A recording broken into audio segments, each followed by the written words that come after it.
আসসালামু আলাইকুম, কেমন আছেন সবাই? আশা করি যে যেখানে আছেন সবাই ভালো আছেন। খুব অল্প সময়ের মধ্যে লঞ্চ করতে চলেছে Motorola Rizr Rollable ফোন, যা একটি দারুণ ফোন হতে চলেছে।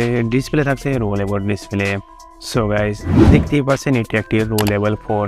সো এর উপরের দিকে দেওয়া রয়েছে একটি পাওয়ার বাটন, যেখানে ডবল ট্যাপ করলে এটি একটি তৈরি হয়ে যায় বিগ ডিসপ্লে, রোলেবল ডিসপ্লে, যার ডিসপ্লে বাইরে এসে একটি বড় ডিসপ্লে 6.5 ইঞ্চি ডিসপ্লেতে পরিণত হয়, যা দেখতে অনেক একটি ইন্টারেস্টিং।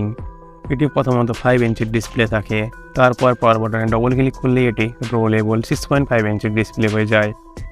দেখতেই পাচ্ছেন আপনারা, নিচে থেকে রোল হয়ে আসে এবং পিছে ডিসপ্লেটি রয়েছে, যা ব্যাক সাইড থেকেও আপনারা দেখতে পাচ্ছেন ডিসপ্লেটি। তাহলে ব্যাক সাইডে আপনারা দেখতে পাচ্ছেন যে ডিসপ্লেটি কেমন হতে চলেছে। সামনে থেকে ডিসপ্লেটি দেখতে পাচ্ছেন অ্যান্ড ব্যাক সাইড থেকেও ডিসপ্লেটি দেখতে পাচ্ছেন। আর একটি ব্যাপার যেটা হলো ইউটিউব। এখানে যদি আপনি ইউটিউব চালান অ্যান্ড ভিডিও চালানোর পরে এটি অটোমেটিকই একটি বিগ ডিসপ্লেতে পরিণত হবে, যা 6.5 ইঞ্চি ডিসপ্লে রোলেবল হয়ে বাইরে আসবে ডিসপ্লেতে, যা আপনাকে বটনে ট্যাপ করতে হবে না। আবার যদি ডবল ট্যাপ করা হয় তাহলে ডিসপ্লেতে আবার ভেতরে ঢুকে যাচ্ছে।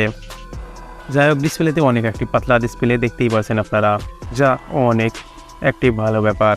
Motorola অনেক আকর্ষক ফোন 2 বছর থেকে লঞ্চ করছে, ঠিকঠাক প্রাইসে একটি ভালো ফোন লঞ্চ করেছে। তারা এবার নতুন একটি ফোন লঞ্চ করতে চলেছে, যার নাম হতে চলেছে Motorola রোলেবল ফোন। আরেকটির কাজ বাত হলো যার সেলফি।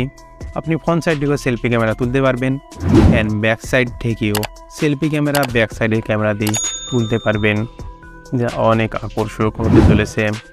যাই হোক, এটি কম্প্যাক্ট একটি ফোন হতে চলেছে, যা অনেক বাজার কাঁপাতে চলেছে। এর হালকা ফুলকা যা লিক হয়েছে সে স্পেশন হতে চলেছে।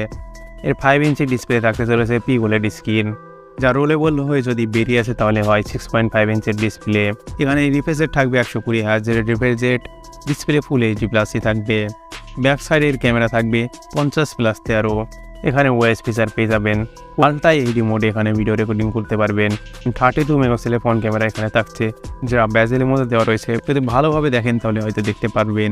এটা কোয়ালকম স্ন্যাপড্রাগন 8 জেনারেশন 3 দিয়ে আসতে চলেছে। আর এখানে র্যাম থাকবে 12 জিবি, রম থাকবে 512 জিবি। কারণ এখানে মেমোরি কার্ড সাপোর্ট থাকবে না, এটি 5G সাপোর্ট করবে। এখানে ব্যাটারি থাকবে 35 mAh ব্যাটারি, 65 ওয়াটের ফাস্ট চার্জার, এখানে র্যাপিড চার্জার থাকতে চলেছে। যাই হোক, ফোনটি একটি অসম ফোন ছিল। আশা করছি লঞ্চ করে দেবে তারা খুব অল্প সময়ের মধ্যেই। সো ভিডিও যদি ভালো লাগে তাহলে একটি লাইক করতেই পারেন, বন্ধুদের মাঝে ভিডিওটিকে শেয়ারও করে দিতে পারেন।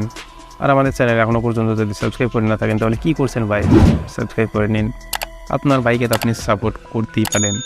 সো ভালো থাকবেন, সুস্থ থাকবেন বন্ধুরা সবাই।